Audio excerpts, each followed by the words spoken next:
Welcome in, everyone, to another episode of the Vintage Anime Club podcast, where we will definitely not spoil anything for Avengers Infinity War. I'm one of the hosts, Dennis. Joining me today, we have fellow host, Ed. Hello. Diana. Hello.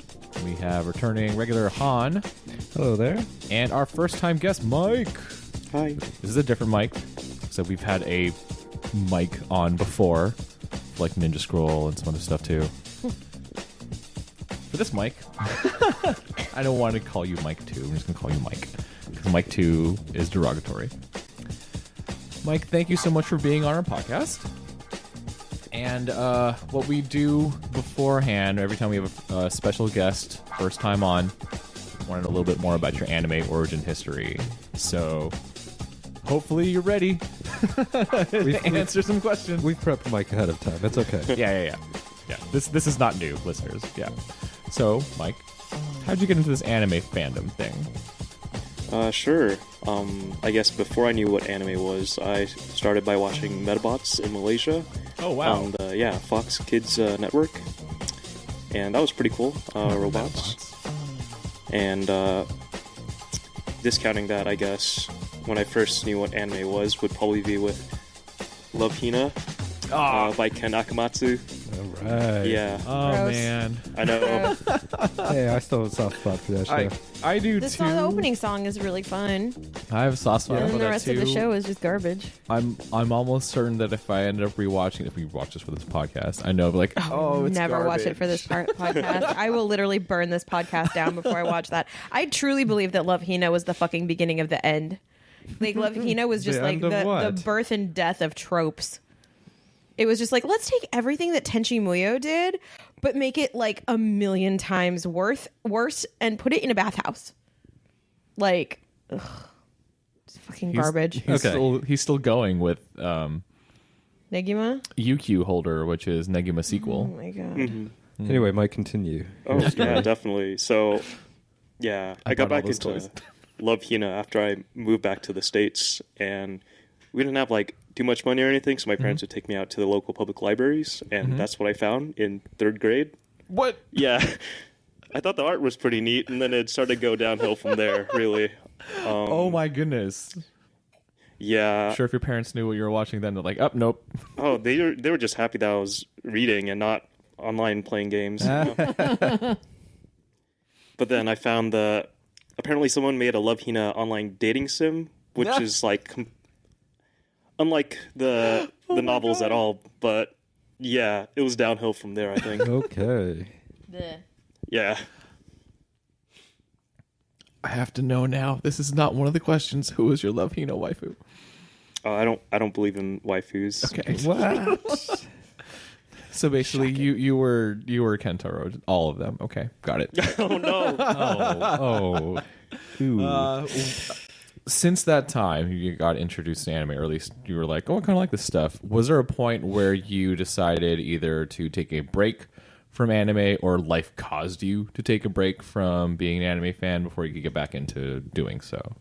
Not exactly. I mean, back when I moved to the States, I got into comics first, actually, because that's what really caught my eye in the libraries.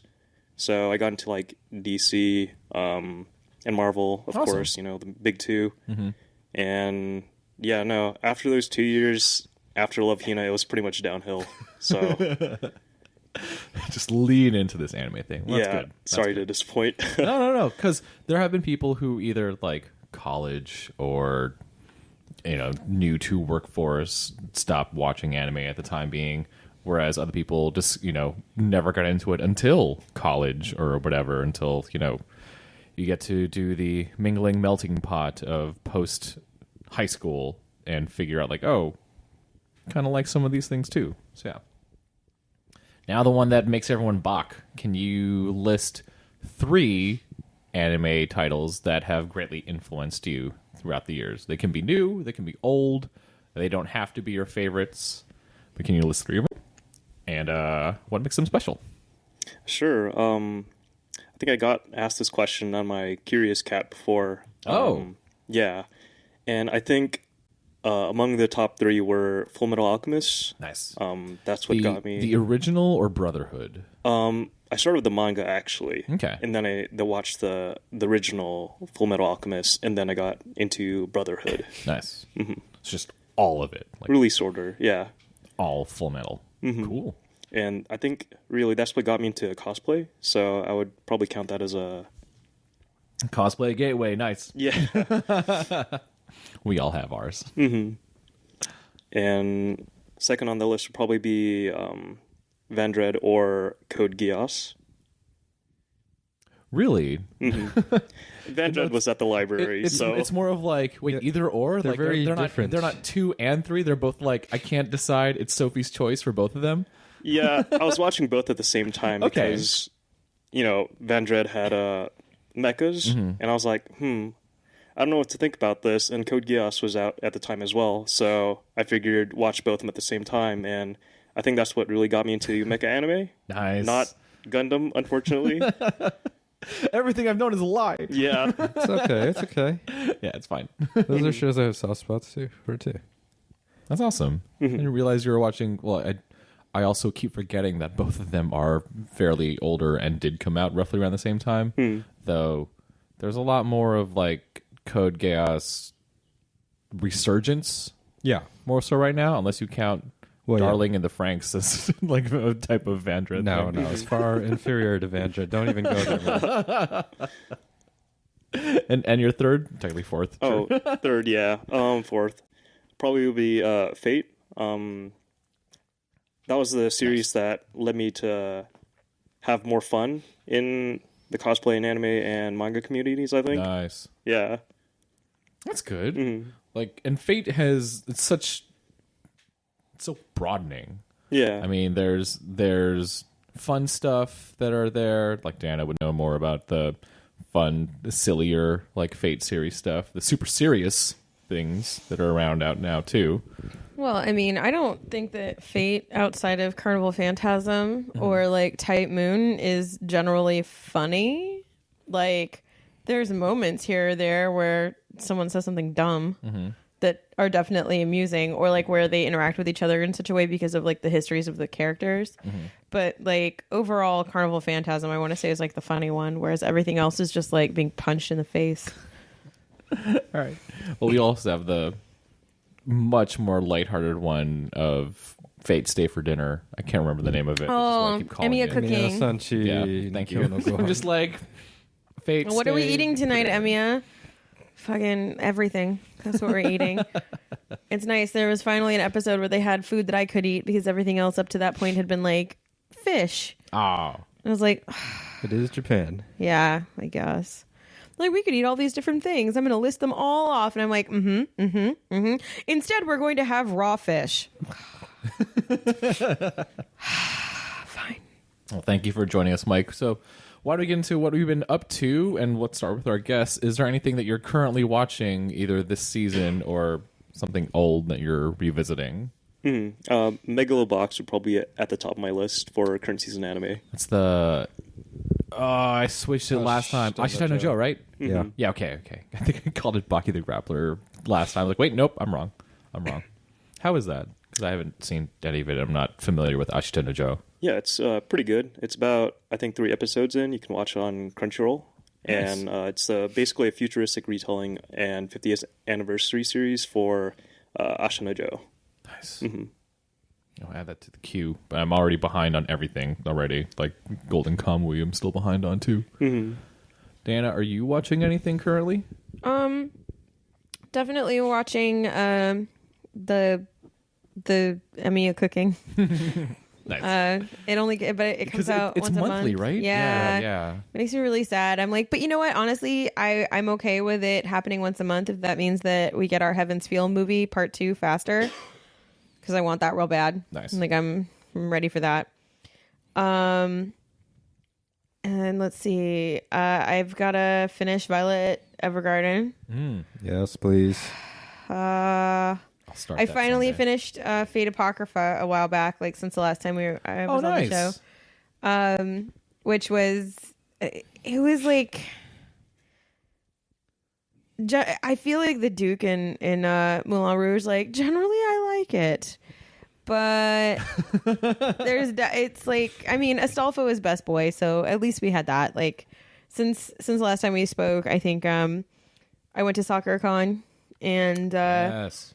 and Mike and I worked that with Alicia, my business partner, and I remember getting in there being really concerned because, you know, Astolfo is a very pretty boy who dresses as a very pretty girl, and his voice actress is a really cute tiny little lady, and everybody was like scared that she was gonna get fucking weirdos rolling up on her acting like trash bags. And while we definitely had a few people who acted like garbage to the standee that we had at the Aniplex booth of Astolfo, like both the Aniplex staff and the cosplay staff that were on hand were like, none of that. Like we tried really hard to like de-escalate a lot of those situations, and overall I think the voice actress had a really, really good time in Miyokubo. And nobody, like, they were really, most of the guests, I would say, while we had like one or two problematic guests who were trying to like get autographs and stuff, no one was like bad. Like no one, everybody just sort of like listened to the instructions we were giving them, and then you know, went through the line like normal good human beings. That's good. I'm glad that hasn't changed since the one and only time I've been to SoccerCon, where a lot of the guests were treated with that respect from the fans and stuff. So well, and it it doesn't hurt that like Aniplex USA is really trying hard to maintain their brand better. Like Anime Expo was very hard for them and for a lot of the people who were working with them. So this time around, like, we worked with a really fantastic person. She was like really great with taking care of us as cosplayers. And because she was so nice, it was like very fun to work with her. Nice. The rest of the staff was like very encouraging, and, you know, sort of understood like what we were doing was basically what they were doing, except that we were doing it in cosplay. We had a really good schedule from ACP, which was nice as well. And Aniplex does a very good job of taking care of their guests pretty much all the time. Like they also are very good about like, and this is another thing that like I think a lot of people don't realize, when you bring someone out, for example, for Aniplex, they are autographing things for the event. So they're autographing things from Aniplex titles, for example. One of the biggest issues we had was people coming with things to be autographed that weren't relevant to what was being promoted. But Aniplex is also really good about like, they have beautiful postcards. Like they actually print really lovely postcards for all their products. So if they do have someone like, for example, Rumiokubo, and then the producer or director for Fate Grand Order, like they had Grand Order posters that you could get. They had really great, like very nice, special made postcards just for that weekend. And those you could have autographed. You could have your autograph booklet inside of your SoccerCon program guide signed. They were just like, please keep it to these things. Please don't bring like other stuff. So we had to like constantly remind people like, no, I'm sorry, you can't have this signed. It has to be officially licensed goods. It can't be fan art. It can't be this. But we do have like up at the front, you just let them know that you need a postcard. So it wasn't like you were getting, you know, a napkin signed, which has happened before. Oh no. Sucks. That's why they have those postcards. It's because someone was like, I don't have anything to have signed. So here's literally, I think this dude pulled out a receipt out of his pocket to have signed. And I was just like, come on, dude. So yeah, that's really good. They do a pretty good job. Aniplex does a pretty good job of like making sure that they have something cool to be signed. That's good. For free. That's available to you for free. That, I think, was an issue that came up with a lot of San Diego signing stuff, realizing that people are getting things signed that didn't realize were going to be guests there. And they're like, oh, we need to start having stuff for them to sign. Yeah. Like when the Mythbusters first came, they're like, don't worry. We realize there's not a lot of Mythbusters merchandise out there. We have posters for them to sign for you. Don't worry. Like, okay, cool. Yeah. Because nothing says love like a giant picture of Grant's head on your wall.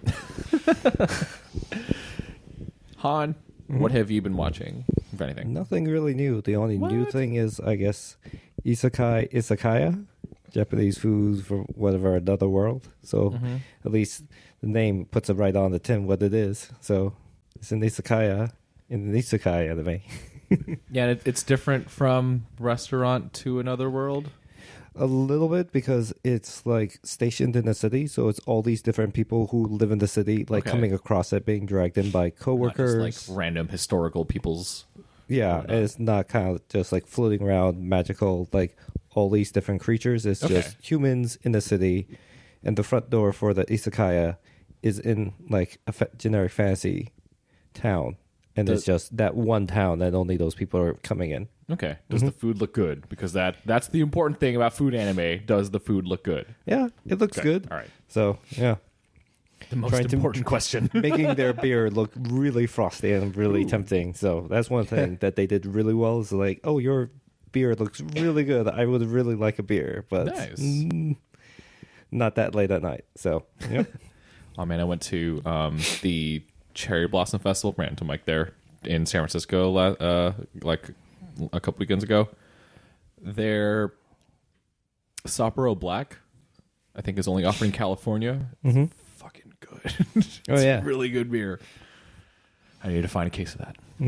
So nothing else? Just that? Not revisiting anything either? Not really. Okay. Just, what's it called? Just hitting that grind of work and sleep. All right. Yep. That's it for now, mostly. Maybe we convince you for some other things. Ed, what have you been watching? Well, I stopped watching Caligula. It really wasn't. Really? Yeah, it really wasn't capturing my interest. Well, I guess it did hit. It has like episode 3 already, right? Yeah. So, all right. It's based on a game, and maybe if I had played the game, I would have maintained more interest in it, maybe. But otherwise, it just seems like a Persona knockoff, I guess. I don't know. Gotcha.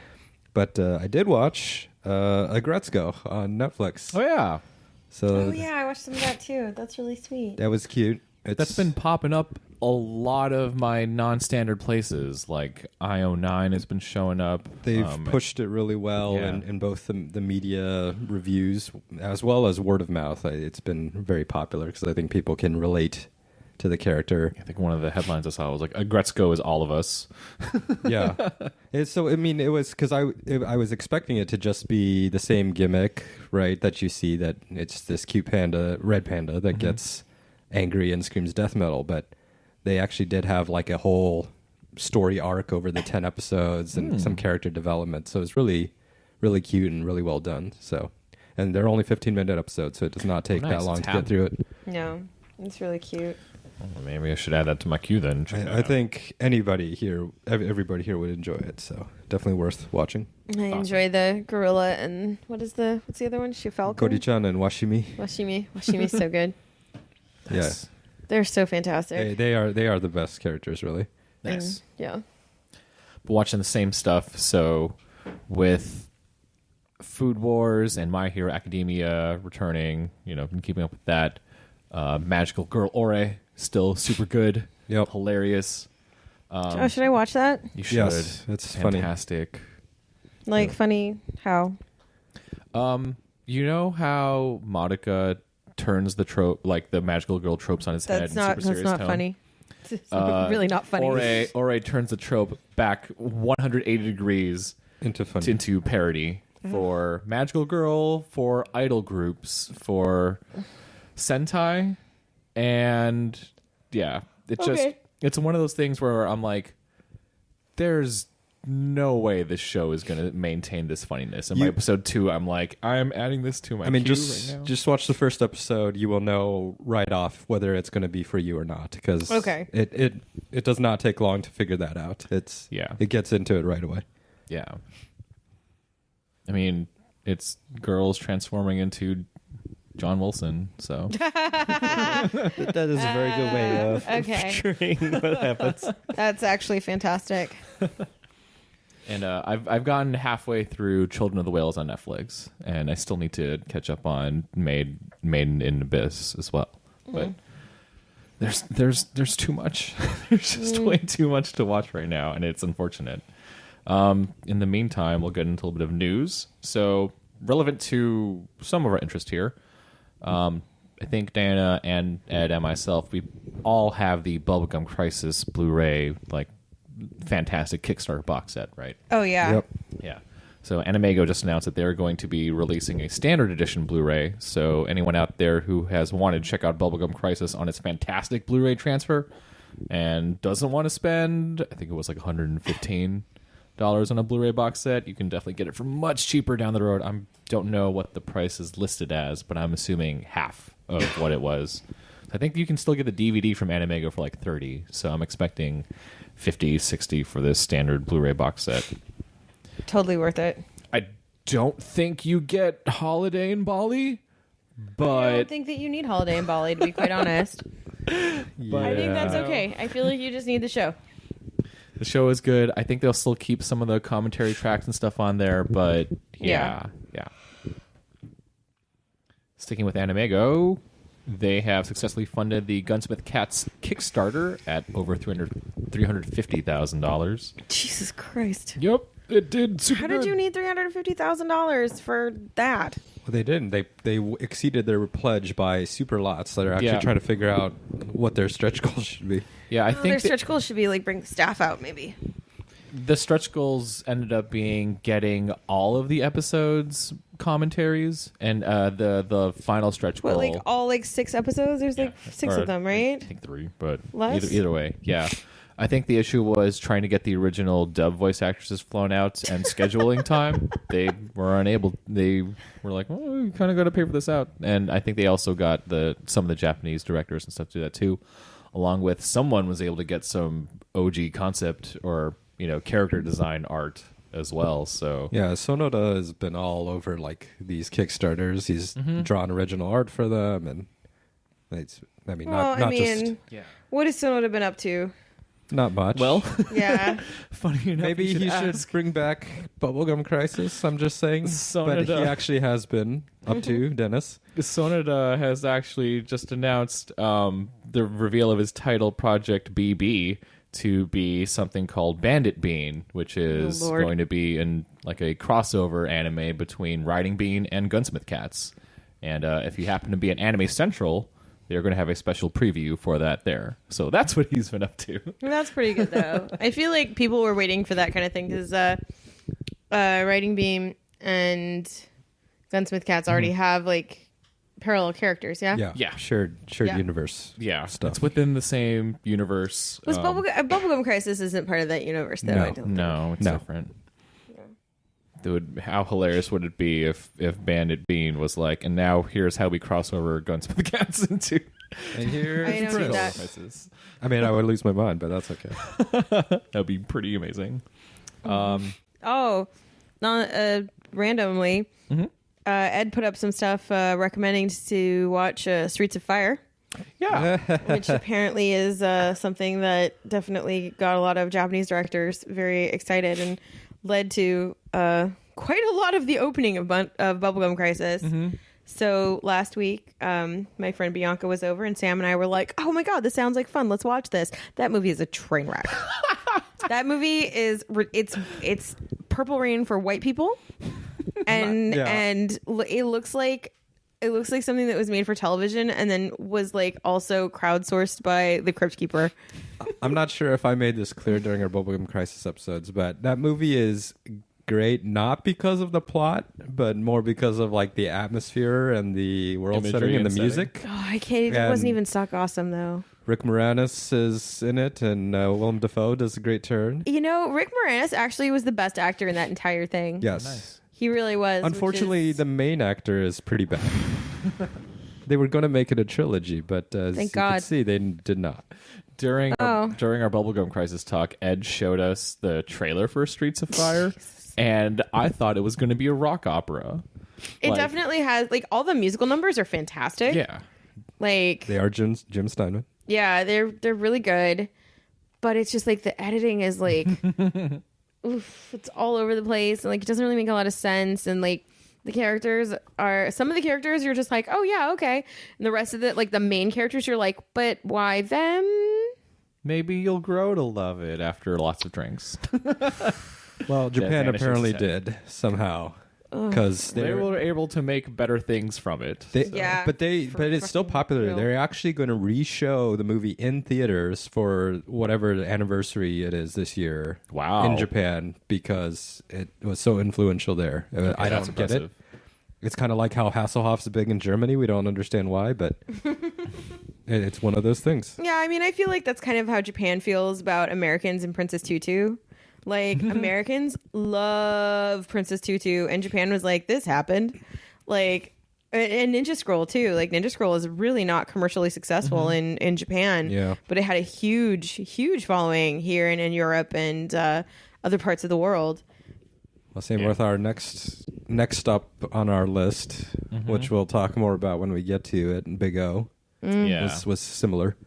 Oh, yeah. They were happen, like, next well, we time. did this stylistic thing. And then everybody was like, oh, my God, it's the second coming of Samurai Jack. Please give me more. I would like that. Didn't Yeah. they do a second season? They did, thanks to America. Because of God. America. Yeah, we'll get to that in a couple weeks. Last bits of news, there is a Cowboy Bebop 20th anniversary set released. Funimation's trying to decide which of these 3 concept sets that they are in the planning stages of. It's probably going to be all of them because Funimation likes money. Yeah, good luck with that whenever that comes out. Dude, this has like the same level of indignation from me that the Escaflowne box set, like the initial Kickstarter for Escaflowne had for me, where I'm just like, you might as well just say like, hey, some of you guys didn't give us enough money, so we'd like some more. And I feel like it's one of those, like, I watched the video that they did where they're like, we're going to be announcing something super special because we have the 20th anniversary coming up. And like, and I'm just like, you're going to just repackage some shit for us, aren't you? Oh, yeah, you are. Milking us dry. Ugh. Yep. Yeah, I mean, again, like, you get to get them on a vinyl this time, not a vinyl sleeve that holds 4 Blu-rays. You get actual vinyl record. What? Of the soundtracks? Whatever. I don't know if it's soundtracks. I think it might be. Oh, it's just soundtracks. one. It might Just the be. one. It might be a greatest hits version on a vinyl. I have no idea. No one knows because it's just pictures. I So- mean, honestly, like I'm glad for the people who will be able to get like a limited edition box set. Like I know Karen's. I watched that saga unfold when she initially ordered it. She'd ordered like a box set from Amazon, and she just has the worst luck with Amazon in her apartment. Yeah. So by the time the set had like been reported stolen or not delivered, they were completely out of stock, and so she didn't get the one Yeah. that she had wanted. And so I'm glad there's going to be people who will have the opportunity to get a special edition set, because like, I mean, we have both of them. We have the one that looks like the record, and we have the one that came the through slim box set, Amazon. yeah. And I mean, I like them. I love the different things that they came with, but they are just a punch in the wallet, man. I don't think you personally do not need a 5th Cowboy Bebop set. How about that? How many do I have? Don't you have, have the at original least DVD? 4. 3. I have 3. You have the Yeah, I DVD. have the DVD and the 2 Yeah, other I have ones. the DVD box set, and I have Yeah. the box, like the one Yeah. that Bandai did. Yeah. That With one, the- the one that came with like the soundtrack. Yeah. And you're telling me Sam didn't have one too? So that's why I feel like Sam had like a Chinese one okay. that we were like, maybe not that. All right, but still, like you don't need. Yeah, need no, it's like Escaflowne. How many boxes of Escaflowne do I have? The answer is 4. Okay. Well, 4 of the TV show. That's bad. It's not- I'm right there with you. great. I'm right there with you. Like, But yeah. well, you needed to get that black Escaflowne, man. Yep, totally did. You know that movie was garbage. Ed, what other bits of news do you have? Well, the very exciting thing. It's a shame that Kate's not here today because she was also excited. very excited about God. it. And I have to thank Kate for getting me into Shirobako in the first place. But they've announced that they're making a Shirobako movie. So I think you've heard some of us talk about it before on the show. But Shirobako is the show where it's about working in the anime industry. So if you have any interest in the behind the scenes about it, or like just what all goes into it, or what all those credits are, those Yeah. people behind it, what they do, that's the show to watch. It's not glamorized either. Like there's No. a little bit of idealisticness Right. in it, but it's not it's not like we're all super. There's a lot of actual. Like, that show got me stressed out on some of the things. No, like, I mean, are they going to make their deadline? Holy shit! People are like, yeah. So is it? I mean, it's realistic-ish. It's not. It's not. Well, anyway, it's a good show. The characters are great.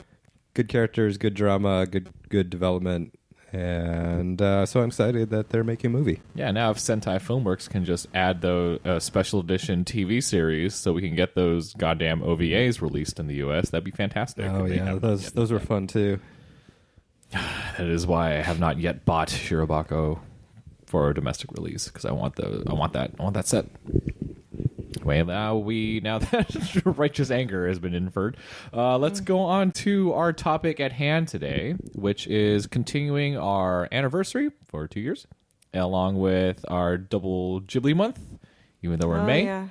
and our continued remembrance of Isao Takahata by going with another one of his films, which we ended up picking before the bad news happened once again, which...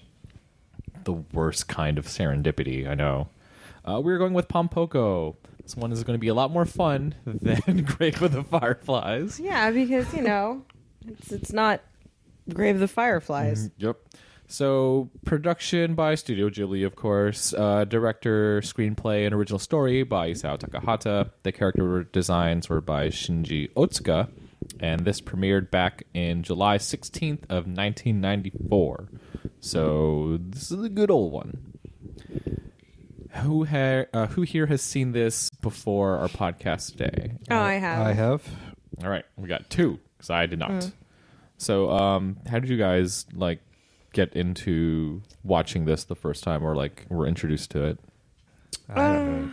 Yeah, I don't remember the timing. It was just through my mom mostly. I had all of these Ghibli movies, so I must have seen it somewhere along the way. It was not one that was really one of my top favorites, so I didn't really remember that much about it. But I enjoyed it, and watching it again, I'm like, yeah, I remember this now.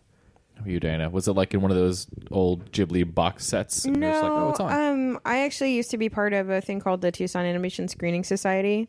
Which is really amusing because I have lived in Los Angeles most of my life. But I was friends. My friend had built a Bubblegum Crisis hard suit that I wore, and one of the things that would happen was I'd go out to work on the suit, and he was one of the founders of that society over at the University of Arizona. Oh, interesting. And so I would go out every so often and attend meetings and do some of their fun activities.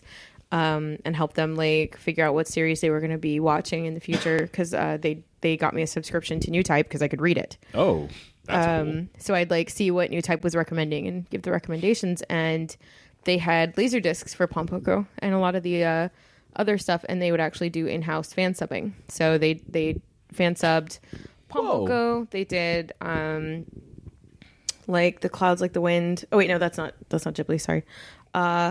They did Pom Poko, they did I Can Hear the Ocean, and Omoide de Poro Poro. Only yesterday. Oh, okay. Yeah. So, which is actually my favorite Ghibli. Oh, nice. And so they were like, you would really enjoy this, I think. And they were right, because it has so much raunchy humor.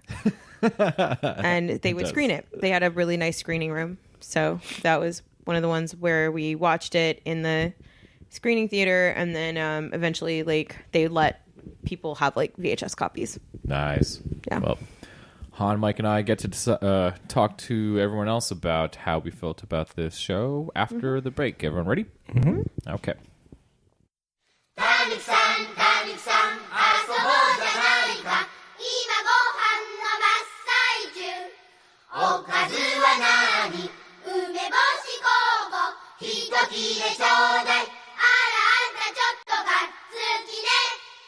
Pom Poko, or its full name Heisei Tanuki Gassen Pom Poko, is a story about Tanuki. So Tanuki gets translated as raccoons in, I think, the subtitles here, but they're actually different from our North American raccoons. They're an animal species in Japan. So to know more about this series, you have to know that Tanuki and folklore are known to transform into many things. They can transform into humans. They can transform into objects, as can be seen in like the Mario games with the Tanuki suit. Yes. So anyway, our story is about a group of Tanuki whose home is being taken away from them because development and modernization in Japan is, taking away the forests and building apartments and so on. And this is what they're doing about the changes and how they fight back, and if they're successful or not. There's a lot of pranks in this. Like, if I could sum this up, it's just a movie about Tanuki pranks and Tanuki balls. It is, there's we say pranks, although we will say people do die. People do die, yes. They don't show any of this on screen, which is kind of maybe jarring for the first time watching it. But the other elephant in the room, as Dennis brought up, is the Tanuki testicles are featured in the movie, and so prominently. That is part of their folklore. That Tanuki have testicles big balls, big droopy round ass testicles that they often use for their transformations. In the dub, they called them our Tanuki pouches. Sure. So. Sure. But if you watch with subtitles, they just straight out say testicles. Yep. So. Oh yeah, yeah. They're little kintamas. I can't believe how much they use them in this movie. Yes. They are used Especially for towards everything. the second half, a lot more. Second half, a lot more prominent, like what Han said. They have other Tanuki hold them out to stretch them to trampoline, like firemen catching trampoline size. Yeah. Parachutes, hang gliding parachutes. To bludgeon things. It reminded me of that South Park episode, that's for sure. So I'm pretty sure that's where they drew the inspiration from, watching this while high. I would not surprise me. Yeah. Right. So and all of that is done, it's not done to be funny per se. It's part of the It's just part of the folklore. lore. And Yeah. so they just go with it. They're like, okay, we're going to do this. And so it's very prominently featured. They don't shy away from it, but they also don't just, address it or say, this is why this is happening. They just expect you It's to not kind of really run with it. gratuitous so much as it's like It's there. it's what they do. Yeah. Yep. So I thought this movie was really interesting in how, first of all, how it depicts our I guess protagonist bunch of Tanuki. Like, you have 3 different versions of them portrayed. There's like the anthropomorphic, kind of way where they're forest animals. Yep. And then there's the cutesified Ghibli style version of them walking on their hind legs. And then every now and then they get kind of derpy drawing, like gag manga style. Kind of remind me of like Yeah. Doraemon kind of. Yeah, Yeah. yeah, looking. like Really old, squiggly and very old. very classic in a way, almost like 4 gag manga type. Yeah, they have like the 3 different versions of themselves, like the super like actual raccoon Yeah, style Tanuki, which are drawn to look like raccoons, and then the anthropomorphic version of them. So they stand up on their back legs. they have clothes, And they wear clothes, and they're like done up like older gentlemen and ladies. And then they have the really derpy derps, Yeah, which is also kind of like if one gets like smacked on the head or something, or like Yeah. falls in battle, they kind of turn into that.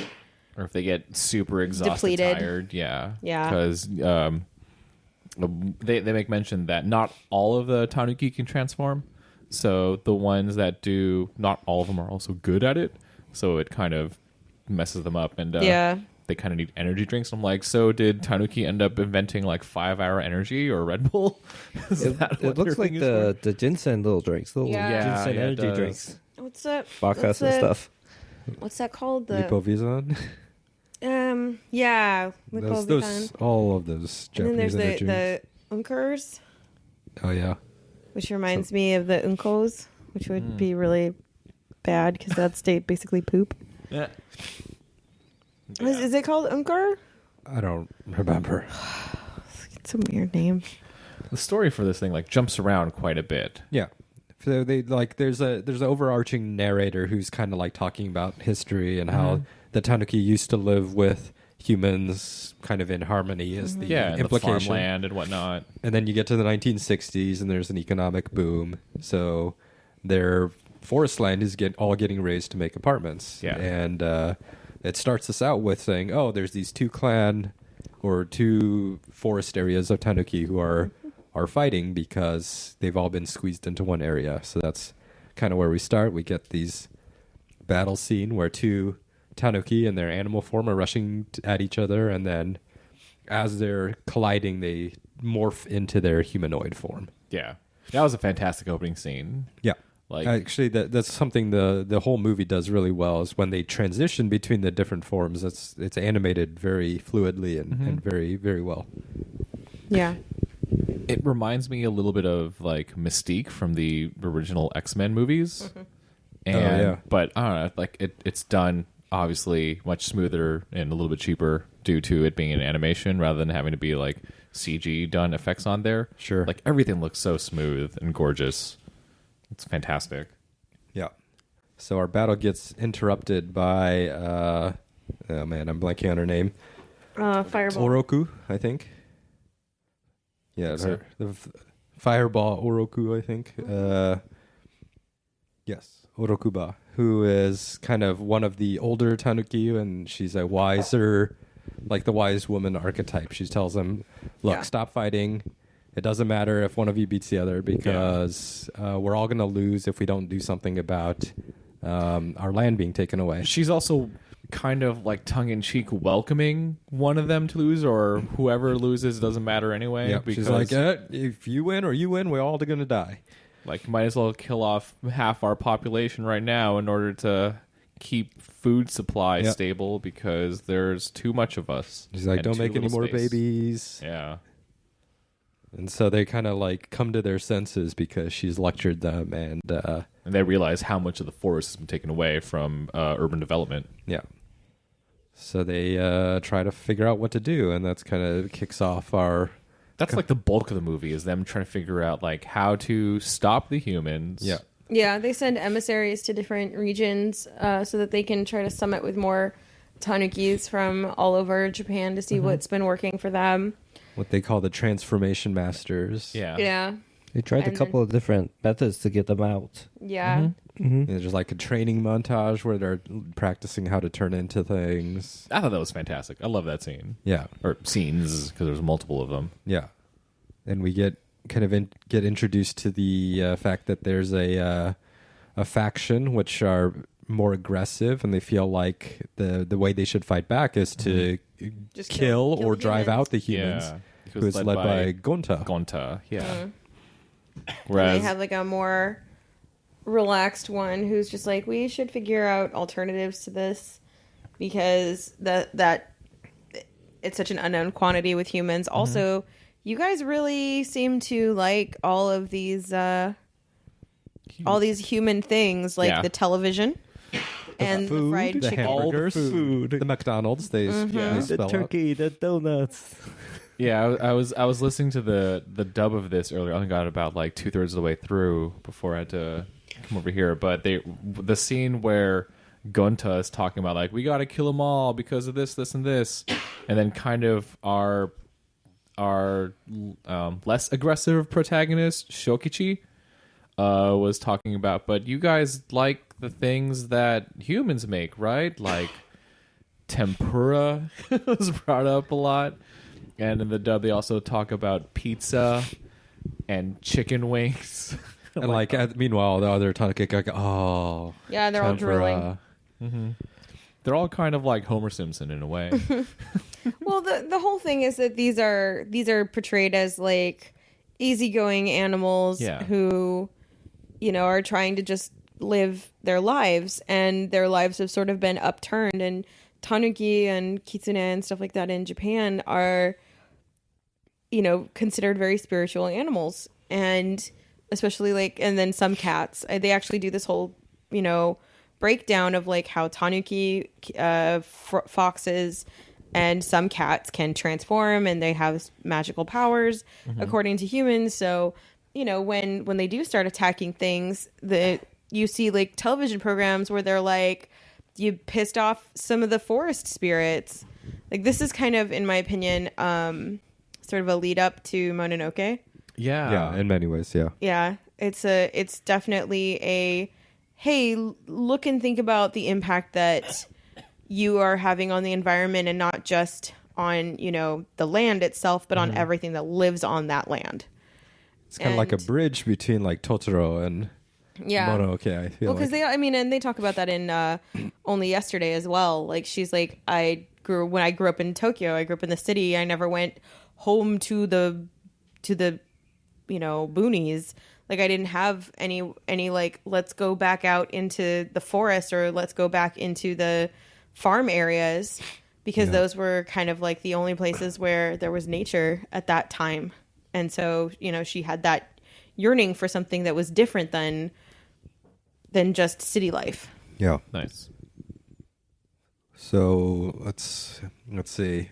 Of the various threads, two of their younger ones go off to find these transformation masters. And they're gone. Well, one of them we don't is hear gone. from them for a while. Yeah. We find out one of them has been gone for about 6 months for various reasons. Another, has found the tribe to go to and has been stuck there for about 6 months because they're deliberating on how to help. Well, he got there. They were deliberating, and he was sick. Yeah, he got sick. He fell in love. He had 3 kids. He made a family. The other one And doesn't then was even like, show up till the end of the movie. Bye. Yeah. So the rest of the movie is just about what the dudes left behind are. We have the series of pranks where they try to scare off the humans from this one particular development site, and they do it a couple ways. They one of the sequences, there's a rainstorm, so they use that advantage to suddenly turn into things in front of the trucks and make the trucks dive off the cliffs, which they straight out say on the news the next day, 3 people died and 2 were injured. Mm-hmm. They don't make a big deal about it in terms of watching the movie, but yeah, that's. I was like, whoa, wait, what? People died? Holy shit!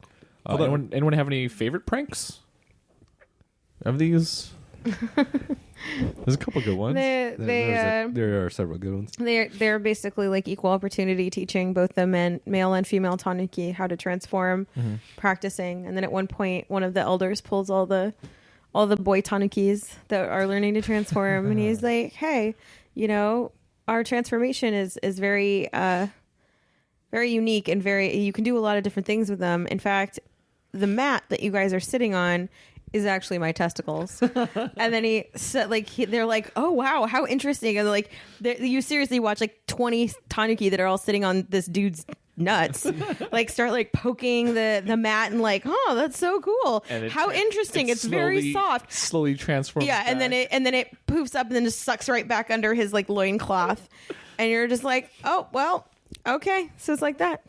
I think one of my favorite pranks was the one where varying degrees of Tanuki show up and basically take over a town and become faceless people. Oh yeah, That was a good one of my sequence. favorites. Like, Yeah, they just go to the empty 7-Eleven. yeah, The Family 11. Family 11. Thank you. I was like, Sure. wait, what's it called? Family 11. Family 11. Like Lawson. Lawson. Is Lawson basically Famima? No, 7-Eleven? Lawson is a real thing, but in JoJo they call it Awson. Oh, There's gotcha, no L. gotcha. No, Family 11 is because there's Family Mart. Yeah, and 7-Eleven. Yeah. I remember wanting to get 7-Eleven stuff in Animal Crossing. I was like, I have to be in Japan at a 7-Eleven to get these items. Mm-hmm. Oh boy. Bullshit, Nintendo. Damn you. There's one that was a little bit later, but they 2 of them show up as Zashiki Warashi, the house spirits, who are always the like little twins, kids. and they start like running on the ceiling. Like the ones in Hozuki. I was reminded about the ones in Hozuki. I was about to say, like, that reminded me of that too. So thank you for bringing that up and confirming what I thought was what they were. You should get out. You should get out. They just start like sobbing. It was good.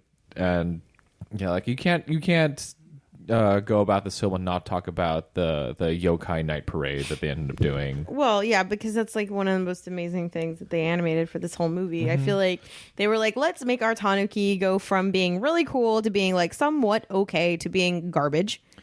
And we're going to just throw this whole budget on this incredible like tour de force of Japanese yokai. Like the demons are incredible. So the way that comes about is what's his face? Tamasaburo is one of the Tanuki who goes off to Shikoku, which is one of the southern areas of Japan, and he finds their set of transformation masters, 3 of them, and he convinces them to come help after quite some time, as we talked about. And they come back, and they're the ones who come up with this plan for the Tanuki. They say, look, out in Shikoku, we don't have this problem because all we have to do is show off some of our mystical power to the humans, and they venerate us as gods. So Shikoku, that's like an island, right? Like, yeah, it's not as it's the smallest of the islands. It's not as affected by a bunch of urban development, Right. at least at this time. Right. And so their plan is basically, hey, look, if we show off, our mystical power to the humans here and give them more appreciation of nature and mysticism, then they'll realize the error of their ways, and we will, you'll get your way. The development will be canceled, and your status will be restored. Yeah. So that's how this plan comes about. And it seemed to have been a pretty good plan. Like, so the Tanuki keep doing this thing where they accomplish a little and they make a giant deal out of it and everyone celebrates. So there's constant partying going on. Right. And I always enjoy the music that they play whenever it's like, it's festival time, you guys. Let's party and dance and eat and sing and hooray. Which, yeah, the music in this movie is fantastic. And after their little night parade victory, and which also had a tragedy because one of the masters ended up expending the rest of his life force to help come up with some of the imagery and illusions and stuff. They still celebrated and also honored his life, but it was all for naught, as the next day some human tried to take the claim for the night parade shenanigans that happened. He was a developer for an amusement park. Yeah, Wonderland? Wonderland. Miss President of Wonderland. So That's not a title. They kind of, I think the Tanuki assumed this would be a little bit scarier for the humans. It was pretty scary, but they didn't, like, some of the humans were scared, but a lot of them were not. Like, Yeah, a lot kids of were them like, were oh, this must be fascinated. some kind of entertainment thing. I wonder what's going on here. and like they showcased a bunch of very impressive things, but like one of the first things that they had was a bunch of the Tanuki transforming into a giant dragon, and we didn't see the dragon in the city, and I was really hoping to see that.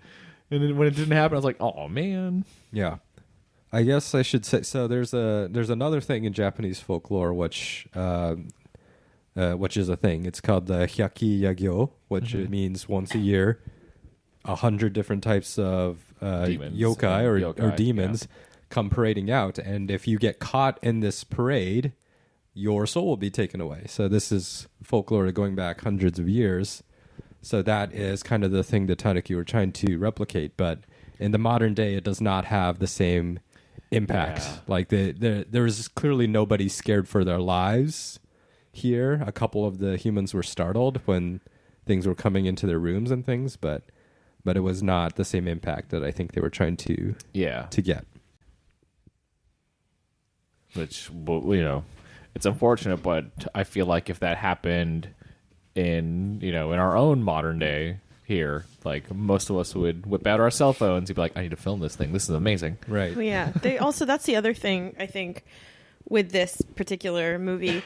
The Tanuki themselves are incredibly old fashioned. Yes. And so you actually see the disconnect between like their, behind the times and non-modern like selves, and then all the other humans, like the humans that are in the area who just kind of are like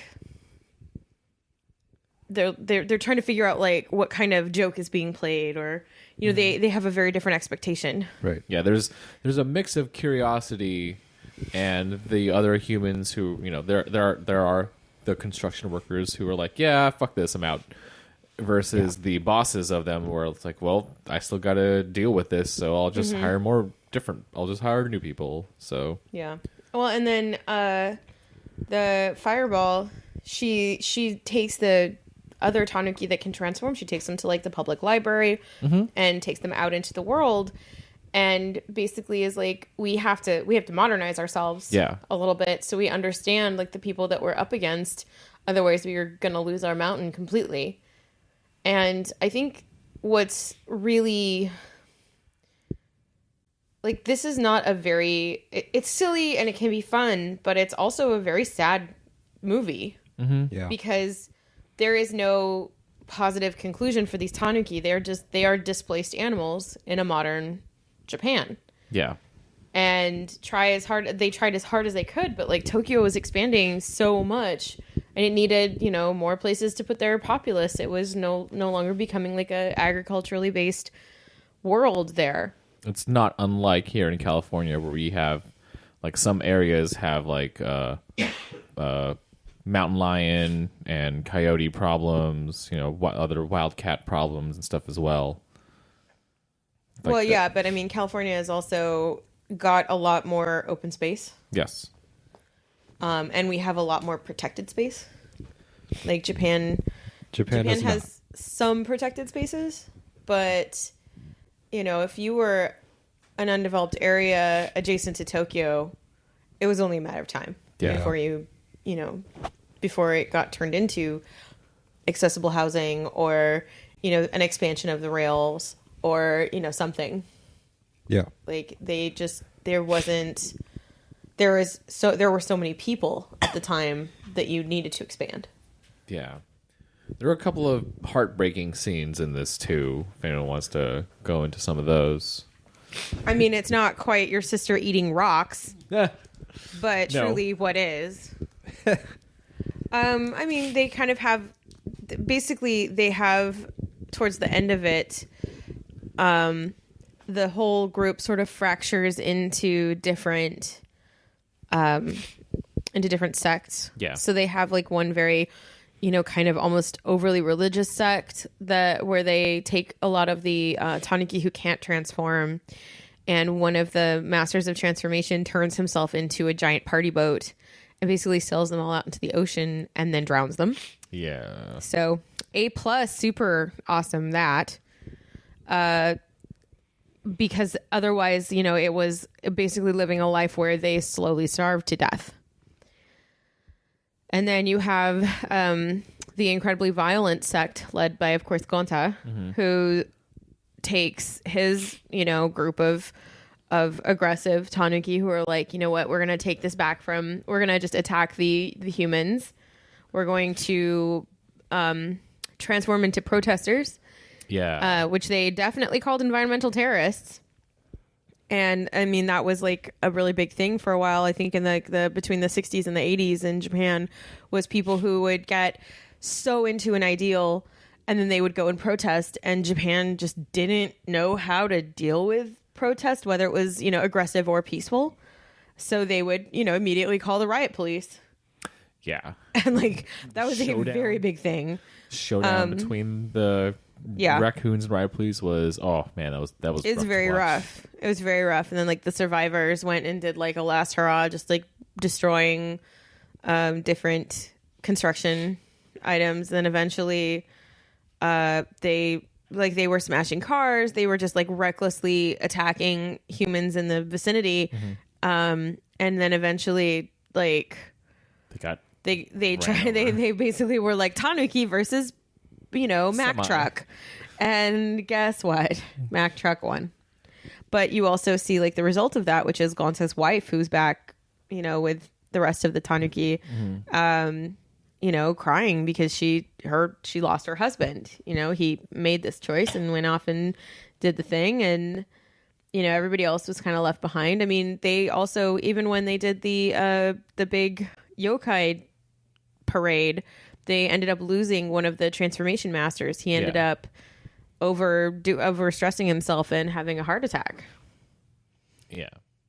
So, and then what's left is like some Tanuki who can transform. They have a little bit of the mystical, like even for the non-transforming stuff, mystical nature power still within them. They try doing this like one last hurrah transformation thing, and they're like, Very why? peaceful What's the transformation. point? And they're like, well, because it's fun, and you know what? You can't be a Tanuki and not have fun, is what they're like saying. That is in was. their nature. Yeah. And it's very bittersweet, Yeah, even it at the is. end. You have that last group of Tanuki who decide to take. Skipped over this a little, but there's a fox who is Oh yeah.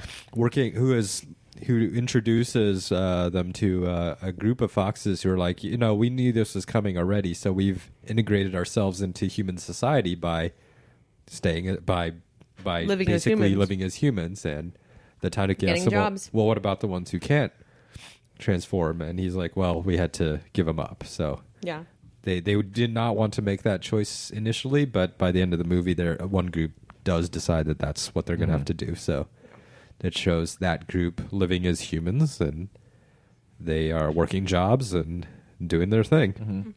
But that last hurrah thing too, when it showed the transformation stuff, where it tried to revert the town with illusion magic to look like the old days, yeah. the old days and stuff, and you're seeing some of the people who have moved in, like seeing the old town and seeing either their past selves or even their Loved loved ones, their sisters or, older yeah. ancestors and stuff in the old days be there.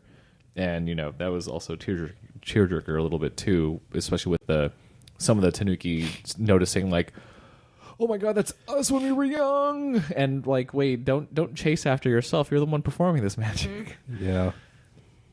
And yeah, And then at the very end, they sort of kind of ask the audience to be aware of what it is that, the impact that they have, and sort of put out like how disappointing and, sad it is, but like, this is something that, look out for the other small animals. yeah.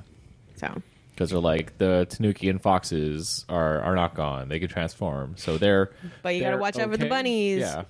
Watch out for the rabbits and the squirrel and And the the deer squirrels. and the other character or other creatures that The can bears. transform.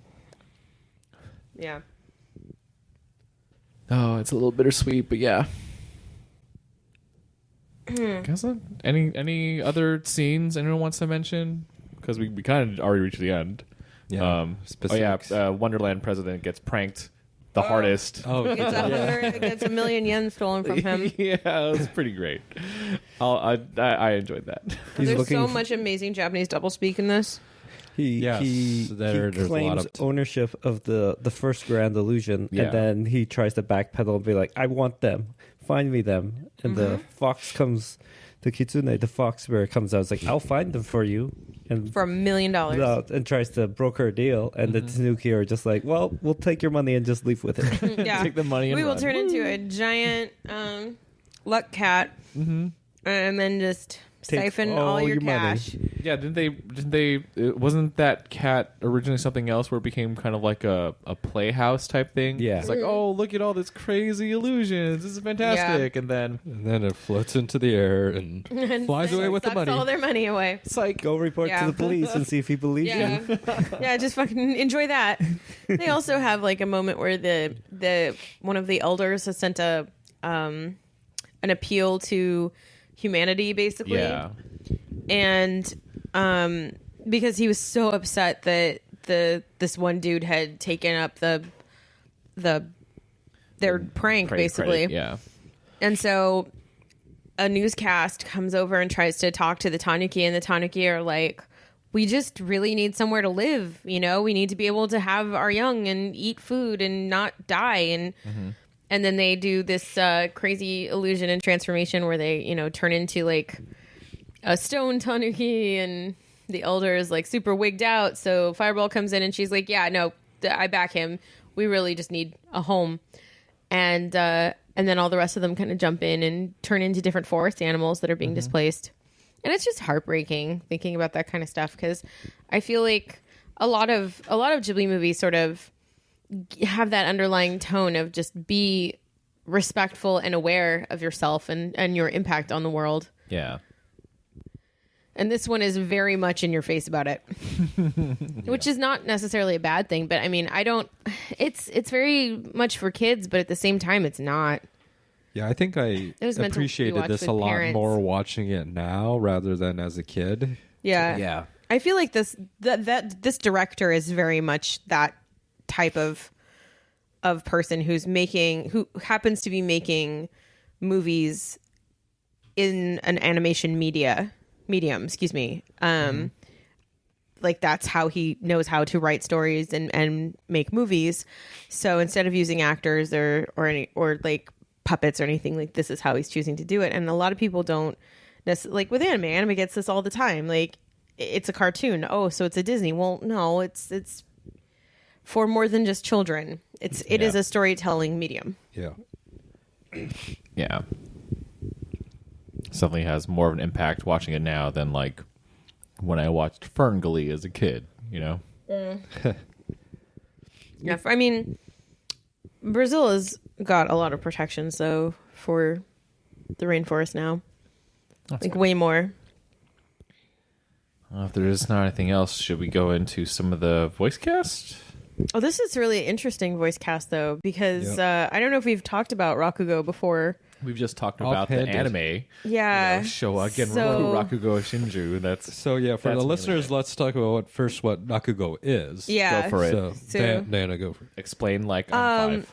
So Rakugo is basically a traditional form of Japanese storytelling that kind of became popular towards the 1890s ish, or was it before that? I feel like it was like kabuki kind of is very highbrow, so this was like a lower form of kabuki. It's like the common man entertainment. Yeah. And it's a single performer who usually tells like a traditional story in their own sort of way.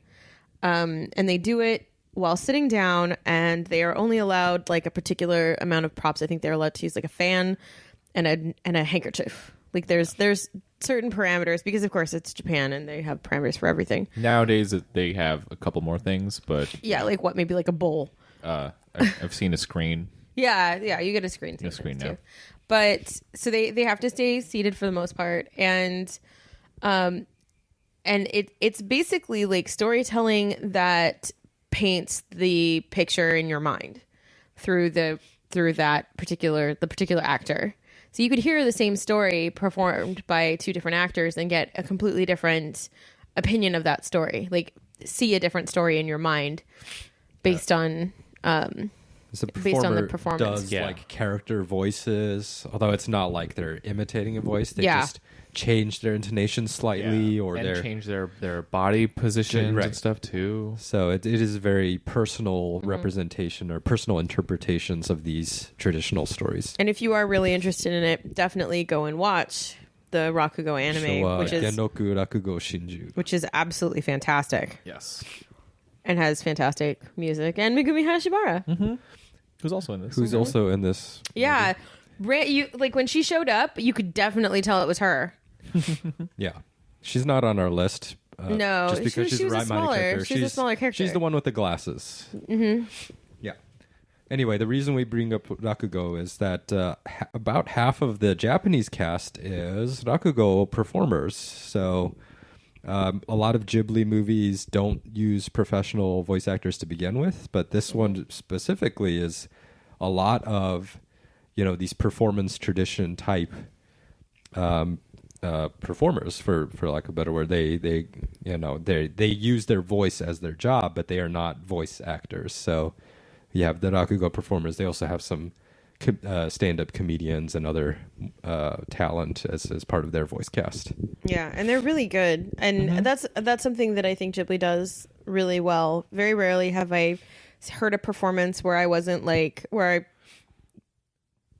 wasn't impressed. I feel like it sounds really bad. I was never into the performance for Howl's Moving Castle. Like I always thought that was a like a quick play for people to come and see the movie.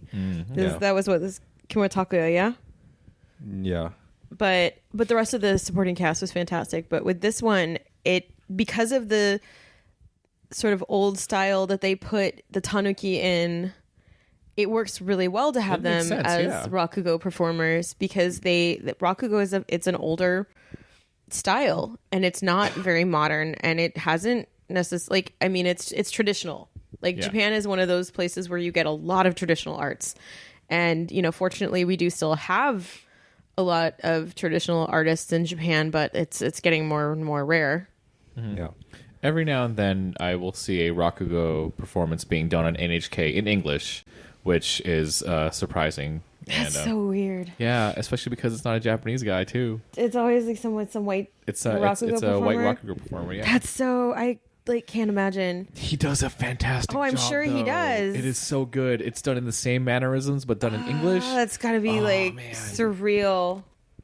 Yeah, if we ever get a chance to ever watch it, it's good. But we catch it every now and then because we'll put it on for sumo, and then it shows up like, hey, So all much right. sumo. Good lord. Yeah, so as we go through this voice cast, pretty much nobody is going to be like we usually do. Oh, you've probably heard them in this role. A lot of these people you will not have heard of before unless you are a hardcore Rakugo fan. Yeah. So Versus, unlike the English cast for the ones that we're Which going to does- do, you will have heard of them. Yeah. And there's a lot of comedians, yeah? yeah, so Yep. let's start with the narrator who talks a lot. In Japanese, he is a Rakugo performer, Kokonte Shincho III. Oh, wow. So That's right. They give the names, right, like the actual they're like Kabuki does the same thing, Yeah. where there's Their a performer performer name, and then they take over the name. So he is Yeah. the third, Kokonte Shincho. Nice. The narrator in the English version is done by Maurice LaMarche, whose only other anime credit that is around is Master Cylinder in Baby Felix and Fujimura in Tekkon Kincrete. But Oh, wow. you might know him more as Egon Spengler in The Real Ghostbusters and Extreme Ghostbusters. Also, The Brain in Animaniacs and Pinky and the Brain. And a bunch of characters in Futurama like Calculon and Kif and Lur and a bunch of others. So yeah, I mean, you can't really talk too much about the narrator. It's just like a disembodied voice talking about all that stuff. Though this might be the only Ghibli film that at least I have seen that has a narrator just going into different vignettes happening True, around. I can't think of another one off the top of my head right Because this now. takes place in like the span of what, 2 years? 3 years by years? then. Yeah. Like the second Tanuki comes back after 3 years. so Okay, yeah, yeah. he's narrating the seasons as they go. All right, next we have Shokichi, our main young raccoon, who in Japanese is Nonomura Makoto, who is one of those comedians, variety show folk. And not a lot of actually not any other anime voice acting credits that I saw either. Okay. Shokichi in English is played by Jonathan Taylor Thomas, Oh boy. Wow. who was That's unexpected. Randy Taylor in Home Improvements, along wow. with young Simba in The Lion King, and That really? I have to tip my hat in Anime News Network because it's Jonathan Taylor Thomas as young Simba in The Lion King (parentheses Disney's Tezuka ripoff). I'm just like, Wow. ooh, salty, Bold. very salty. Bold. He's been in other movies and stuff too, but that's probably where most people recognize that one from. Who's next? Gonta, our opposing figure, is Izumiya Shigeru, who's mostly a singer-songwriter, but also a variety talent folk as well. And again, not He's not like voice a actor, pretty he's a very common host. I feel like he Yeah. hosts a lot of stuff. yes. Yeah, like he's on one of the major networks and does a lot of work with that. Like he's always the guy on the variety show who's like teasing the guests. Oh, okay. Gunta is played by venerable actor Clancy Brown. You might remember as Kurgan in The Highlander. He's also Yakon, or in The Legend of Korra, Bane and Mr. Freeze in The Batman, the voice of Parallax at the end of that terrible Green Lantern movie, and most notably Lex Luthor in Superman the Animated Series, Justice League, The Batman, and a bunch of other DC animated stuff. He's a really good voice actor. Mm-hmm. Why would they have him be Gonta? because he's aggressive and I guess, but like I feel like there's well, yeah, okay. he plays a military dude in The Flash, and it's very reminiscent of what's his face, General Ross in like the Incredible Hulk movies. Oh, okay. So yeah, I'm just like, I could see that, and his turn as also another military personnel in Daredevil season 2.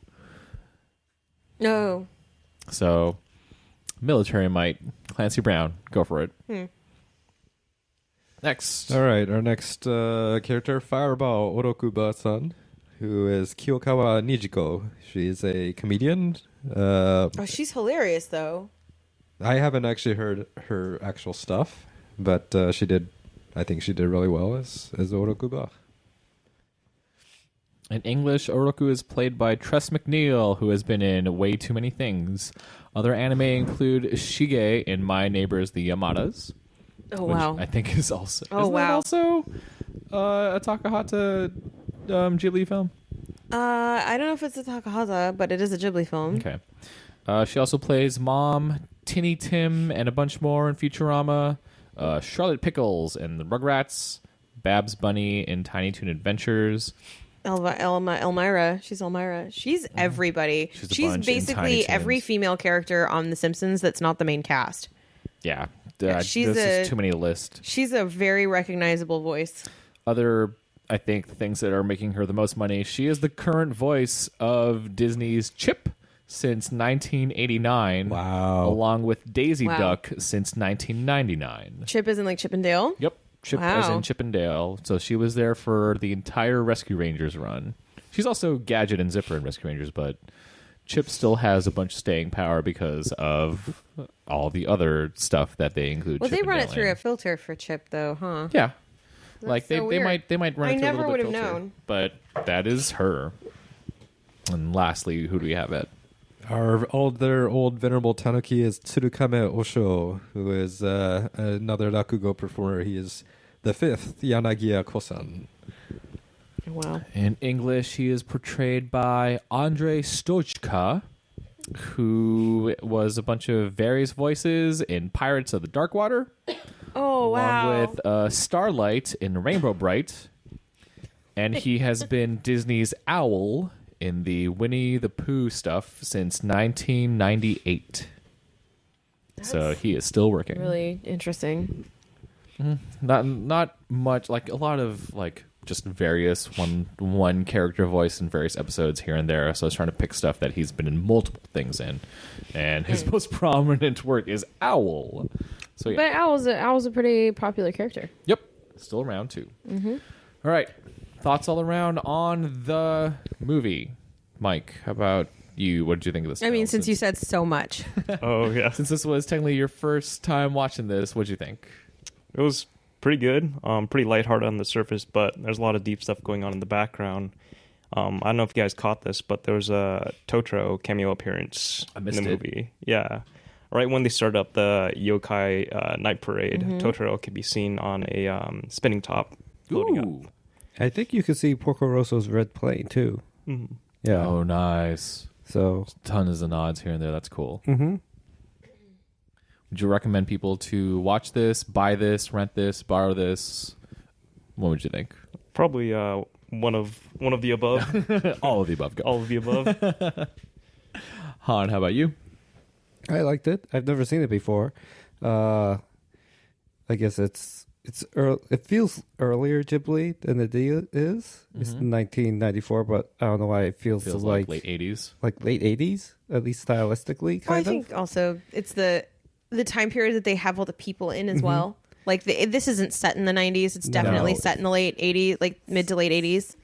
I think it was like something like that. I think it was even earlier. 70s, maybe. Maybe. Yeah, economic boom. They're talking about like a historical point, but also like the use of like a strong narrator to do a lot of exposition, Yeah. which is something you don't really see that much in definitely like later stuff. I feel Yeah. like that and was like modern something. stuff, too. Yeah. Yeah, that's right. It just that narrator made it feel a little older, but when I saw it today, I was like, oh, 94? It doesn't really feel quite so 94, but it's still very well done and very Ghibli with like its kind of environmental undertones and nature and traditional spirits and tradition of Japan. Nice. So, yeah.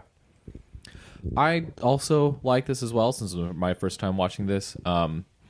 My real first introduction to this, someone's recommendation, I tend to have tried to avoid it because all he would talk about would be the Tanuki testicles. He was like, "Well, the testicles play so much." I mean, they are the best part. Like, They are. It's really sad. So you have to kind of like take your ball when you get it. Like, I'm okay with it being there, but that's all he would talk about. And I'm just like, maybe I don't want to watch this. So the person just talking about it. Well, I just turned feel me like off it's on it. so different than anything we have here in It the is. US. It's like I remember people who are like, "Oh my god, Dragon Ball Z is amazing because Bulma pulls her shirt up or her skirt up what? and you can see, like the dong on Goku when he's a kid."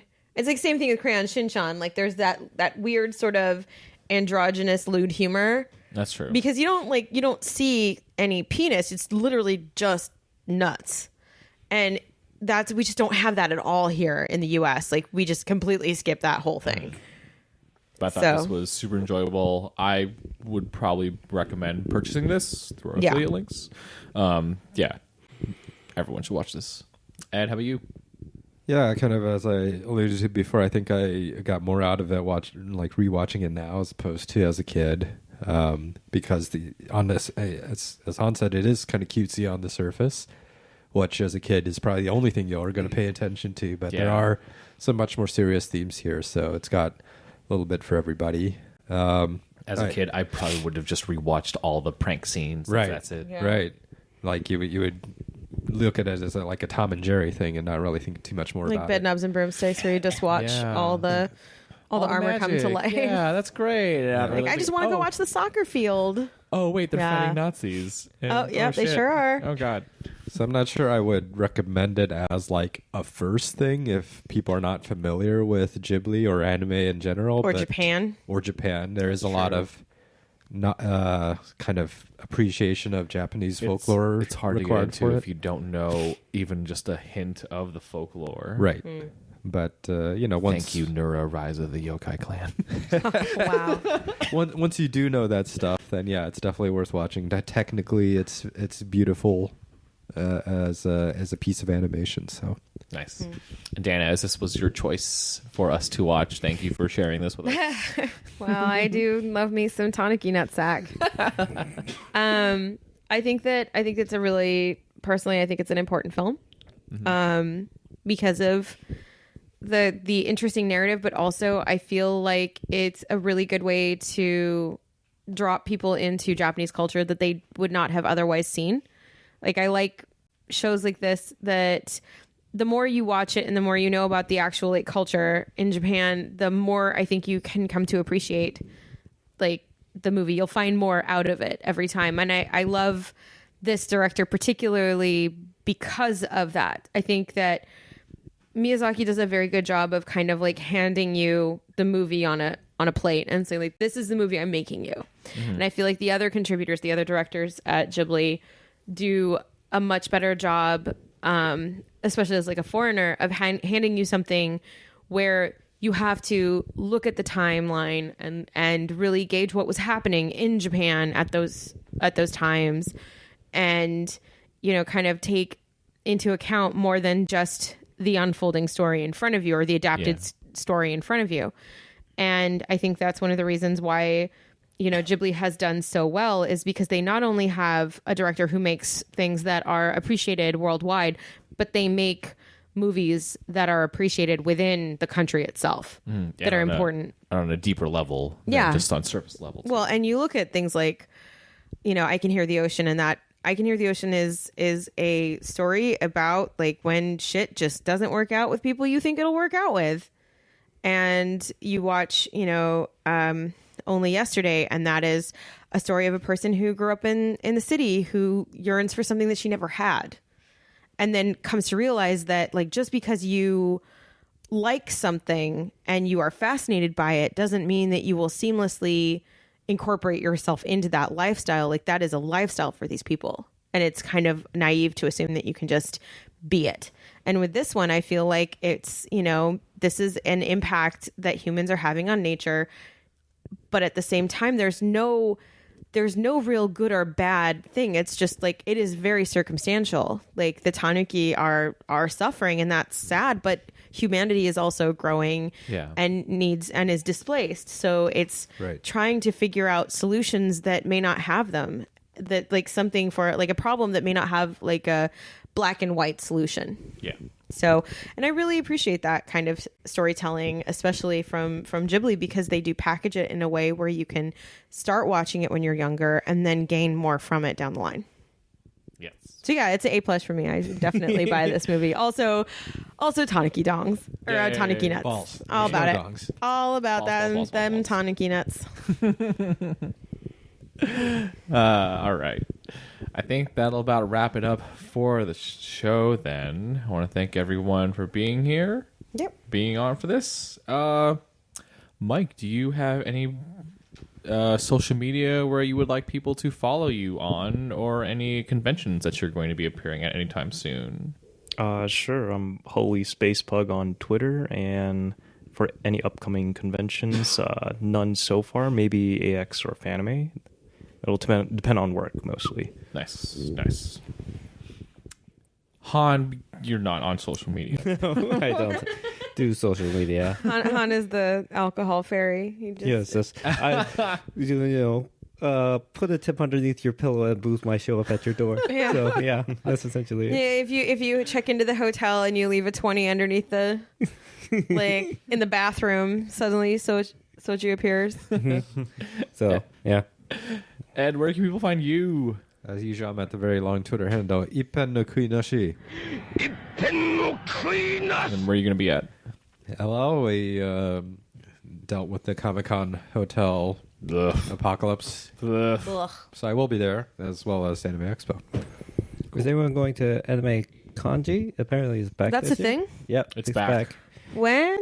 June June 3rd. Oh, no. 2nd, 3rd. No, I will not be there. So Dana, where can people find you? So in 2 weeks from now, May 11th, my partner Alicia and I will be guests at Costume Con. I'm incredibly grateful to our friend Jen Turner, who is trying to expand the Costume Con Reach. maybe. Yeah, I don't know if necessarily reach is the right way, but like cosplay, costuming, that like, sewing works are, it's such a big thing that I think like it's really awesome to be acknowledged for the work that we do, and being included in something like Costume Con, which has a lot of the times kind of been traditionally reserved for people doing recreation or historical costuming. Like I really appreciate the effort that they're trying to put out there. Obviously, we have a lot of respect for people who do historical costuming and historical recreation and replica and things like that. So I'm really excited to see the work that is going to be around there. But I'm also excited to showcase what Alicia and I do as costumers. And that'll be in San Diego. Oh, okay. For some reason, I thought that was in Long Beach, so I'm glad that you said where it was.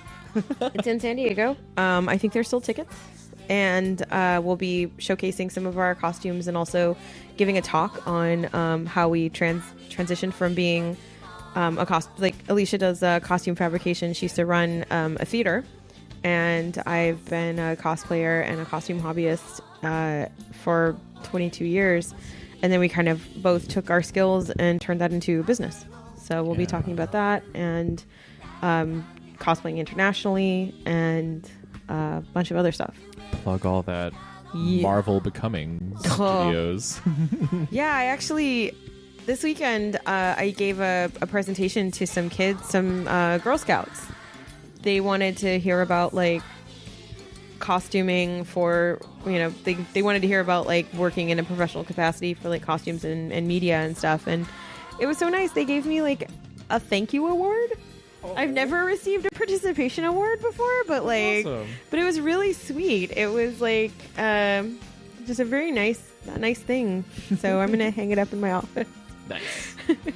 For me, you can find me on Twitter and Instagram at itchnob. I will be at maybe AX, definitely San Diego Comic Con and Dragon Con. We'll see what else happens for the show.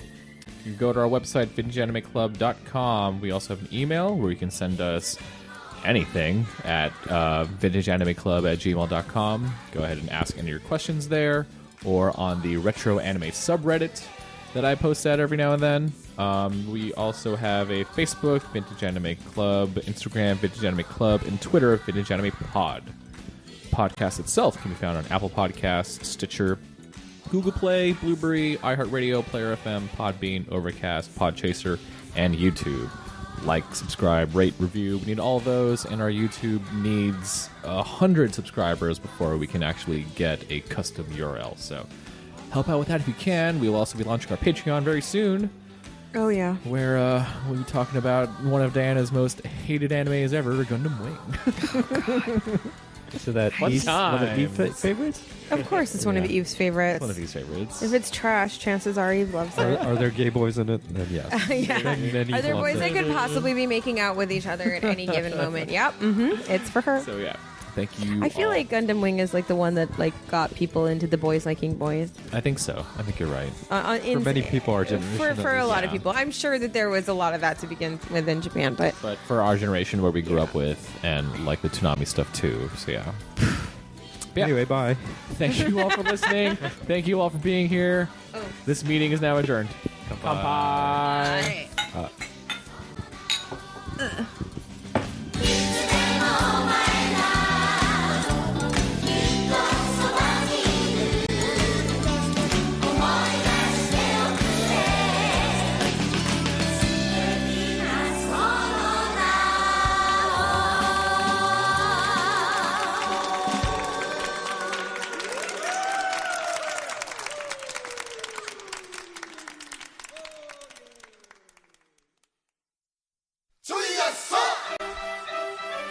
Today's episode is brought to us by Toasted Head, barrel-aged 2014 Cabernet Sauvignon from California. Toasted Head is named for the age-old practice of toasting barrelheads with fire, which is what helps to create the distinct toasted flavor in all of our wines. Our medium-bodied Cabernet showcases flavors of blackberry, cassis,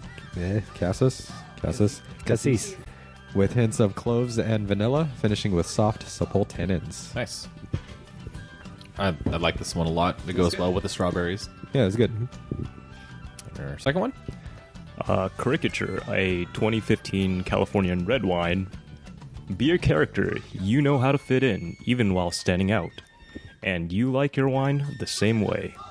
Caricature wines are bold, fruit-forward, expressive wines for everyday drinking, grown and harvested on a fifth-generation farm in California. These are wines with character, just like you. Nice. Surgeon General's warning. No, don't read that. Catch you guys next time with the Big O. Big O, big O, big O.